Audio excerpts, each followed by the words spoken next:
बार बार हर वक्त हमें क्या सोचना है और हमारे कदम कहाँ जा रहे हैं, कब्र के करीब। और एग्जामिनेशन हॉल में तो पता होता है 3 घंटे से पहले कोई नहीं निकालेगा। जिस एग्जामिनेशन हॉल में हम हैं उसमें कुछ पता नहीं कौन कब निकल जाएगा। इसमें पतली गलियां बहुत हैं, इसमें जो पतली गलियां हैं ना बहुत हैं। कोई उधर से निकल जाएगा, कोई उधर से निकल जाएगा। कोई ऑफिस जा रहा था, रास्ते में ट्रक ने मारा, वो निकल गया भाई कब्रिस्तान की तरफ। कोई ऑफिस से वापसी पे मर गया। अभी मैं एक साहब की आयादत के लिए गया, अच्छे भले साहब थे, उनके 3-4 गोलियां लगी जिस्म में, बिस्तर पे पड़े हुए।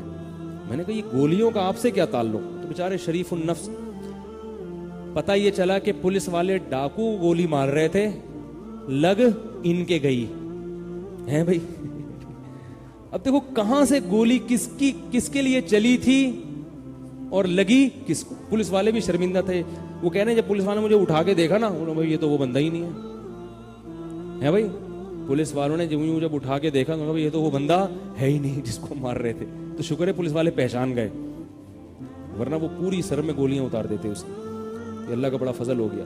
तो मौत का कोई पता है कि अब वो बेचारा बॉडी बिल्डिंग भी करता हो, अगर रोजाना कोलेस्ट्रॉल लेवल चेक करता हो, ब्लड प्रेशर चेक करता हो कि मैं कम से कम 90 साल जिंदा रहूंगा, इतनी चेकिंग कहां से करेगा कि पुलिस की मोबाइल जब भी जाए है भाई तो वहां से भाग जाए कि कहीं ऐसा ना हो डाकू को गोली लगे चले और मुझे लग जाए। अगर इतनी एहतियात करेगा तो जिंदा कैसे रहेगा? वो तो टेंशन से मर जाएगा। वैसे ही हर वक्त एहतियात को कि ट्रक ना मुझे मार के चला जाए, तो फिर जहां से ट्रक आएगा वो उसे देख के निकल जाएगा, वहां सड़क पे आएगा ही नहीं, गाड़ी ना मार के चली जाए।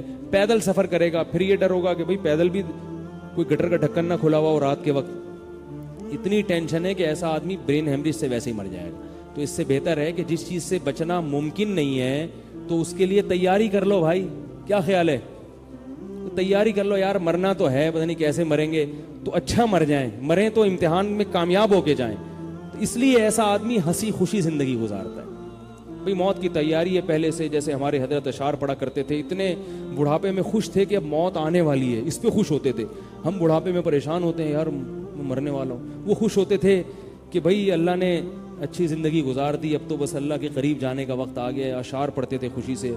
और हजरत इस चक्कर में दुनिया से जाते ही नहीं थे, क्योंकि जब खुश होते थे सेहत और अच्छी हो जाती थी, ठीक है ना, बीमारी नहीं होते थे। हालांकि हजरत मौत के लिए तैयार थे। फरमाते थे 63 साल के बाद मुझे अब जिंदा रहते हुए शर्म आती है। 63 साल में नबी दुनिया से चले गए, मैं अभी तक हूं। तो शर्मा के भी माशाल्लाह 80 साल हजरत ने निकाल लिए, इसलिए कि खुश रहते थे ना।